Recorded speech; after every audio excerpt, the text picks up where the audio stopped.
অনেক হলো ভারতবর্ষ, এবার পালা বিদেশে পাড়ি দেওয়া। আমাদের এবারের ডেস্টিনেশন জাপান।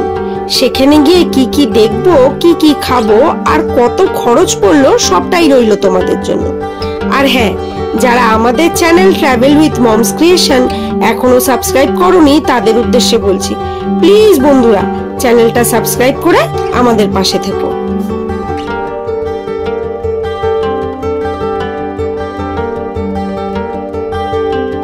এই মুহূর্তে আমরা চলে এসেছি জাপানে। একদম খুব সুন্দর পরিবেশ, জাপানের পরিবেশ সত্যিই খুব সুন্দর, বেশ ভালো লাগছে এই জায়গাটায় এসে, মানে জাপানে এসে আর কি।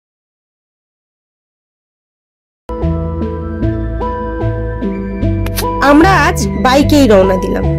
ভবানী ভবন হয়ে ধরে নিলাম মা ফ্লাইওভার। এখান থেকে যাব নিউ টাউন ইকো পার্ক 1 নম্বর গেটে। কলকাতার বিভিন্ন প্রান্ত থেকে নিউ টাউনগামী যে কোনো বাসে উঠে নিউ টাউন ইকো পার্কের 1 নম্বর গেটে চলে আসতে হবে। যে সকল বাস তোমাদের বিশ্ব বাংলা গেটে নামাবে সেখান থেকে টোটো অথবা অটো করে নিয়ে ইকো পার্ক 1 নম্বর গেটে আসতে হবে। আর ইকো পার্ক 1 নম্বর গেটে এসে পৌঁছানো মাত্রই কিন্তু তোমরা জাপানি ফরেস্টের খুব কাছে এসে গেছো। সেখান থেকে মাত্র পায়ে হাঁটা ডিস্টেন্সেই অবস্থিত এই জাপানি ফরেস্ট।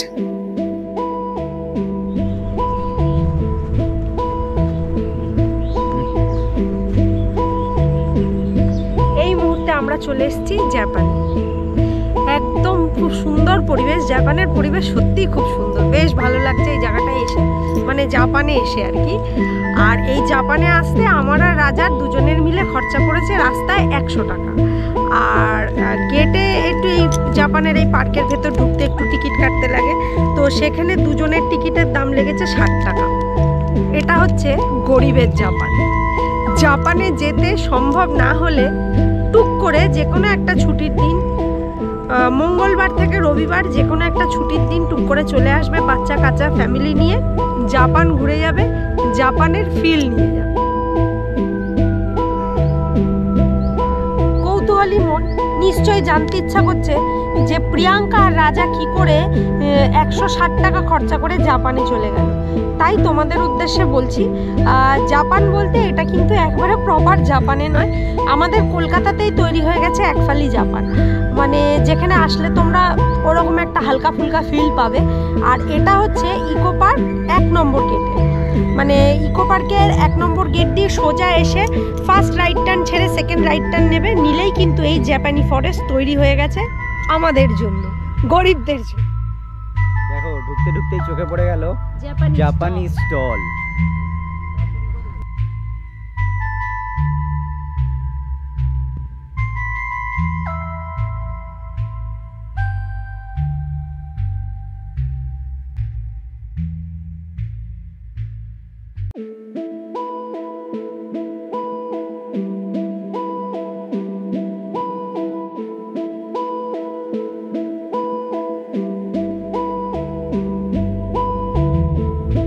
প্রায়শই আমরা লায়ন ডগ নামে পরিচিত এই মূর্তিগুলিকে জাপানের বিভিন্ন মন্দিরের বাইরে দেখতে পাই, যেটি কিনা জাপানি ভাষায় কোমাইনো নামে পরিচিত। তবে এদের পিছনে একটা মজার গল্প আছে। এশিয়াটিক লায়নকে বরাবরই অশুভ শক্তির দমনকারী হিসেবে ভাবা হতো, কিন্তু জাপানে আবার সিংহ কোথায়? সে তো একমাত্র ভারতবর্ষেই পাওয়া যায়। হ্যাঁ, সম্রাট অশোকের সময় তৈরি সিংহরূপী অশোক স্তম্ভ সিল্ক রুট হয়ে পাড়ি দেয় চীন দেশে, এবং সেখান থেকেই জাপানি শিল্পীরা ওই মূর্তির আদলে তৈরি করে আরো একটি সিংহরূপী মূর্তি, যেটি বর্তমানে কোমাইনো নামে পরিচিত।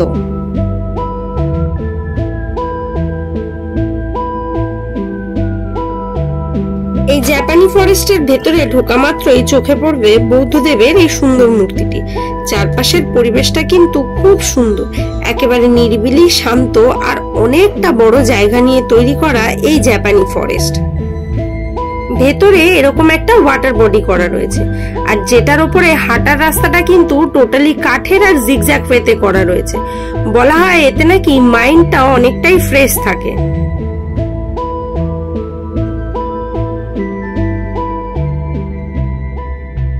এবার চলো মনেস্ট্রির চারপাশটা একটু সুন্দর করে ঘুরে দেখি। এইখানে বিভিন্ন রকমের বৌদ্ধিস্ট মূর্তি রাখা রয়েছে, দেখো খুব সুন্দর দেখতে এগুলো। মনেস্ট্রির ভেতরে রয়েছে একটি পাগোডা, আর সেই পাগোডাকে কেন্দ্র করে তার চারপাশের এরিয়াটা কিন্তু মেডিটেশন এরিয়া।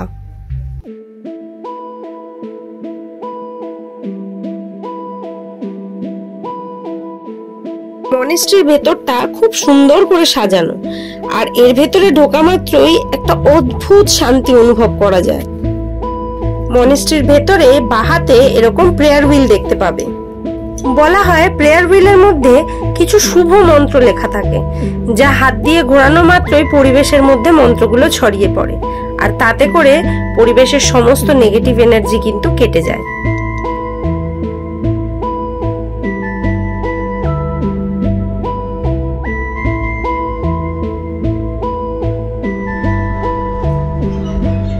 এই জাপানিজ ফরেস্টের ভেতরে খুব সুন্দর একটা মনেস্ট্রি রয়েছে।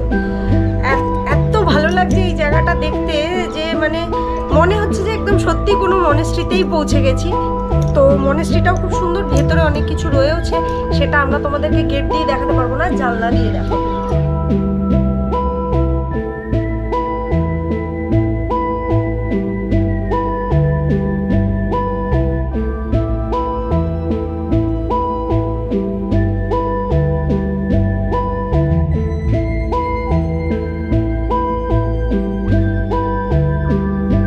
জাপানি ভাষায় টোরি শব্দের অর্থ হলো গেটওয়ে।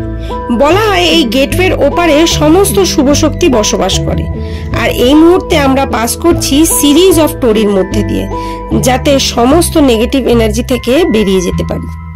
তবে জানো কি এই টোরির রং লাল কেন হয়? বৌদ্ধ ধর্মের লাল রংকে পবিত্র রং হিসেবে গণ্য করা হয়। বলা হয় লাল রং সমস্ত অশুভ আত্মাকে তাড়াতে সাহায্য করে, তাই এই টোরির রং হয় লাল।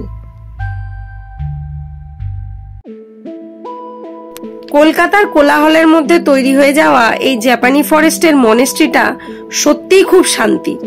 ভেতরে ঢোকা মাত্রই মনটা কিন্তু একেবারে শান্ত আর ফুরফুরে হয়ে যাবে।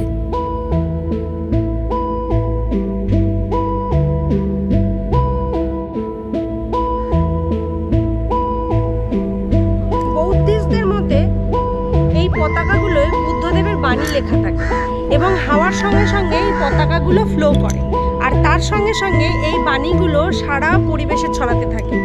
বলা হয় এই বাণীগুলো যত পরিবেশের মধ্যে ছড়াবে, সেই পরিবেশ থেকে নাকি নেগেটিভিটি তত দূর হয়ে যাবে। গোলাকার এই গেটগুলি জাপানে বাগানের প্রবেশের পথ হিসাবে ব্যবহার করা হয়। আবার চীন দেশে এর সাথে জড়িয়ে আছে আধ্যাত্মিকতা।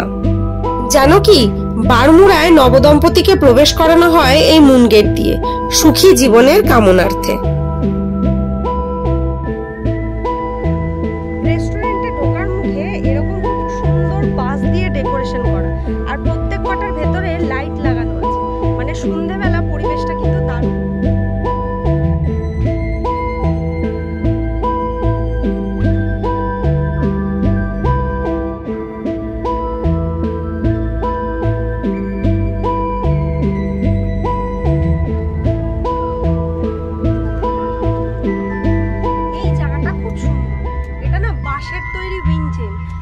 যেহেতু ফাঁপা হয়, প্রবল সব হাওয়ায় খুব সুন্দর একটা সাউন্ড ক্রিয়েট হয়, তো সেই হিসেবে এখানে একটা এরকম উইনচেন করে রেখেছে।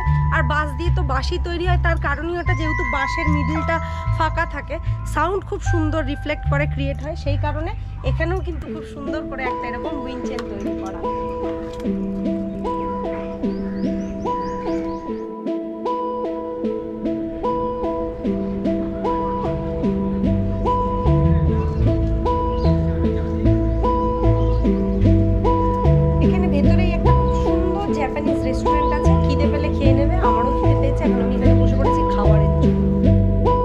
এই জাপানি রেস্টুরেন্টের বাইরেটা যতটা সুন্দর দেখতে, ভেতরের ডেকোরেশনটাও কিন্তু ততটাই সুন্দর, আর খাবার দাবারের কোয়ালিটিও কিন্তু বেশ, কোয়ান্টিটিও অনেকটাই ছিল।